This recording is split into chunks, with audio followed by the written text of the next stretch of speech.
Next problem है 1.7। इसमें उन्होंने हमें कहा है show that the expression V F is equal to V I plus A T is dimensionally correct where V I is the velocity at T is equal to 0, A is the acceleration and V F is the velocity at time T.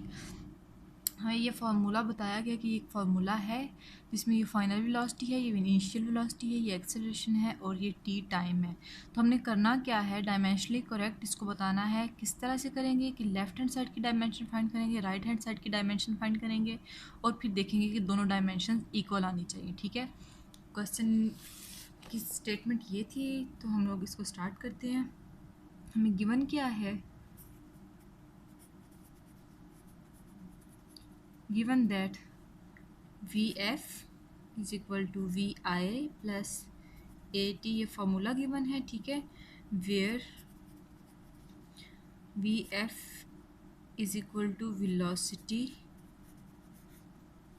Eight time T and V I is equal to velocity at T is equal to 0। A जो है वो acceleration है।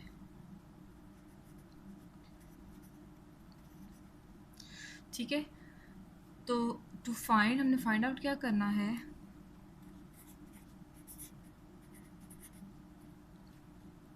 कि ये जो equation 1 है इसको मैं 1 कहती हूँ। 1 इज डायमेंशनली करेक्ट। ठीक है, ये हमने बताना है, करके दिखाना है। ठीक है, तो इसके सॉल्यूशन की तरफ आते हैं।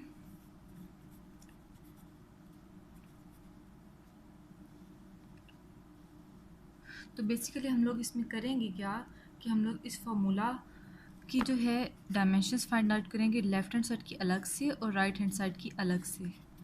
यानी इसकी डायमेंशन फाइंड आउट करेंगे, लेफ्ट हैंड साइड डायमेंशन, और इसी तरह से इस पूरे फैक्टर की डायमेंशन फाइंड आउट करेंगे, यानी राइट हैंड साइड की डायमेंशन, और ये दोनों डायमेंशन आपस में इक्वल होनी चाहिए। ठीक है, सो पहले मैं लेती हूँ लेफ्ट हैंड साइड की डायमेंशन, यानी पहले मैं कहती हूँ dimension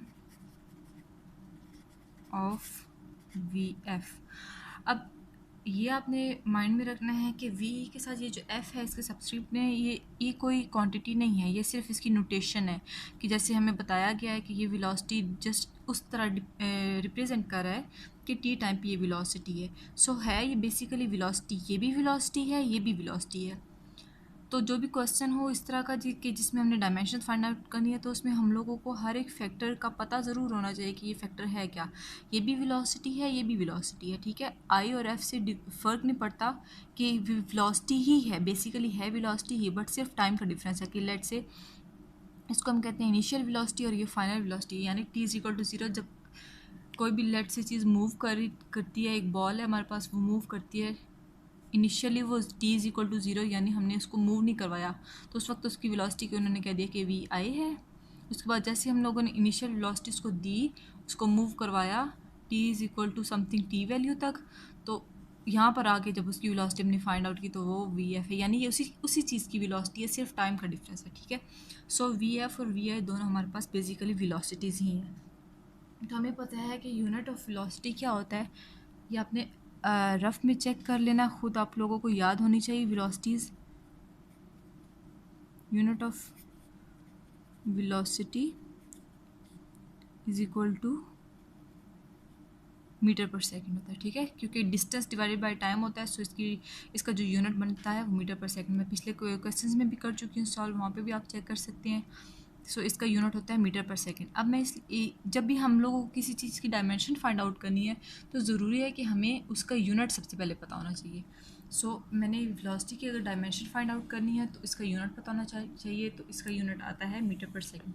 so dimension of V F ये फाइंड आउट करने के लिए हम कहते हैं कि let's say this will be equal to, अच्छा दूसरी चीज़ क्या है कि बेसिक जो हमारे पास डायमेंशन, जो मैं पिछले क्वेश्चन में भी बता चुकी हूँ, क्या है कि हमारे पास एक लेंथ की डायमेंशन होती है,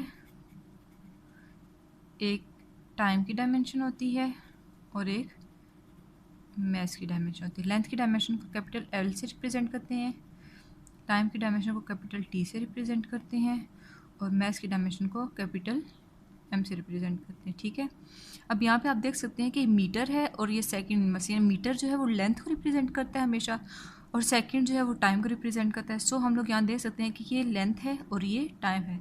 सो इसकी डायमेंशन वी एफ की डायमेंशन क्या बनेगी, इज इक्वल टू, मीटर है तो लेंथ पर सेकंड इनवर्स है तो टाइम इनवर्स। ठीक है, इसको मैं इक्वेशन 1 कह देती हूँ। ठीक है, अब मैं dimension of right hand side देखती हूँ।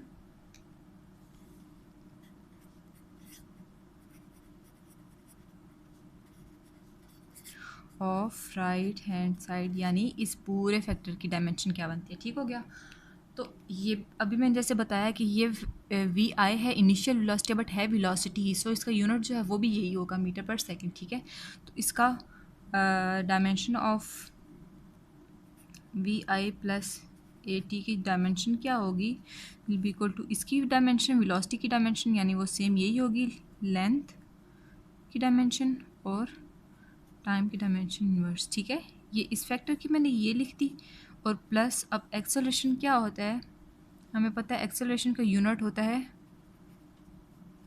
Of A is equal to metre per second square. So यहाँ पर मीटर अगेन डिस्टेंस को रिप्रेजेंट किया, लेंथ को रिप्रेजेंट कर रहा है और सेकंड की पावर -2 है यानी सेकंड -2 इज टाइम -2। ठीक है, सो हमारे पास आगे इस एक्सेलरेशन की डायमेंशन क्या बनेगी, मीटर यानी लेंथ और सेकंड -2 यानी टाइम -2। ठीक है, और साथ मल्टीप्लाई क्या हो रही है टाइम, तो टाइम की डायमेंशन अगेन टी। ठीक है, नाउ इसको एज इट इज़ लिखती हूँ मैं, लेंथ इंटू टाइम इनवर्स। ठीक है, प्लस लेंथ इंटू, अब ये बेसिस सेम है, टी और टी सेम है तो इनकी पावर्स ऐड, इसकी पावर 1 है इसकी पावर -2 है, तो जब बेसिस सेम होती हैं तो पावर्स ऐड होती हैं, तो -2 + 1 तो ये बनेगा टाइम इनवर्स। ठीक है, यानी अगर इसको हम वैसे यहाँ पर देखें तो ये फैक्टर क्या बन रहा है, टी की डायमेंशन डिवाइडेड बाय टी का स्क्वायर, डायमेंशन ऑफ टी का स्क्वायर, क्योंकि पावर -2 है, जब डिनोमिनेटर में जाएगी तो इसकी प्लस हो जाएगी, तो बेसिकली ये हुआ है, this will be equal to time की पावर -1। ठीक है, सो डायमेंशन ऑफ टाइम।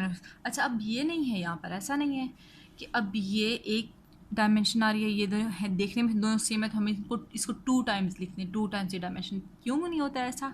हमें पता है कि ये हम जो लिखते आ रहे हैं यहाँ से ये वेलोसिटी की ही डायमेंशन लिख रहे हैं। ठीक है, इस वेलोसिटी की ही डायमेंशन ये लिख रहे हैं, तो अगर लेट्स से ये भी वेलोसिटी की डायमेंशन आ गई यानी ये भी कोई वेलोसिटी आ गई हमारे पास और ये भी कोई वेलोसिटी आ गई है, तो अगर क्वेश्चन में आया हुआ हो तो v plus V is equal to two V हो सकता है। ठीक है, लेकिन जब इस 2v की डायमेंशन हम लोग लिखेंगे तो 2 की कोई डायमेंशन नहीं होती, उसमें भी सिर्फ v की ही डायमेंशन लिखी जाएगी। सो अगर हम इसके साथ 2 लिख भी देते हैं तो उस 2 की डायमेंशन कोई नहीं है, जब डायमेंशन खाली बतानी है तो 2 का कोई यूनिट नहीं होता, 2 एक नंबर है, नंबर्स का यूनिट नहीं होता। ठीक है, तो हमारे पास ये लेंथ टाइम और लेंथ टाइम जो हैं ये दोनों वेलोसिटी की बन रहे हैं डायमेंशंस। सो इसको हम सिंपली, अगर आप 2 times length into time inverse लिखना चाहें तब भी ठीक है, मगर आप फाइनल आंसर में उस 2 को कंसीडर नहीं करेंगे क्योंकि 2 एक नंबर है और नंबर का यूनिट या डायमेंशन नहीं होती। सो इसकी डायमेंशन हमेशा जब भी इस तरह लिखा हो, चाहे 100 टाइम्स लिखा हुआ आपस में ऐड हो रहे हैं, चाहे 1000 टाइम है, चाहे 2 टाइम है, जितना भी लिखा हुआ है, तो ये सिंपली अगर एडिशन हो रहा है तो ये सिंपल एक ही इसका आंसर होता है, यानी इसकी dimension again L T inverse बनेगी। ठीक है, V I plus A into T, इसको मैं कह देती हूँ इक्वेशन 2। सो आप देख सकते हैं अभी कि इक्वेशन 1 और इक्वेशन 2 दोनों सेम आ रही है, यानी उनकी डायमेंशन दोनों में सेम आ रही है, यानी वी एफ की dimension is equal to V I plus A T की डायमेंशन। सो हम यहाँ पर लिखेंगे from equations 1 and 2 we can write that 1 और 2 की डायमेंशन सेम आ गए, तो हम ये कह सकते हैं कि जो ये इक्वेशन 1 थी हमारे पास, ये इक्वेशन 1 ये डायमेंशनली करेक्ट है, यानी दोनों साइड की डायमेंशन सेम आ गई है. So we can write that equation 1 is dimensionally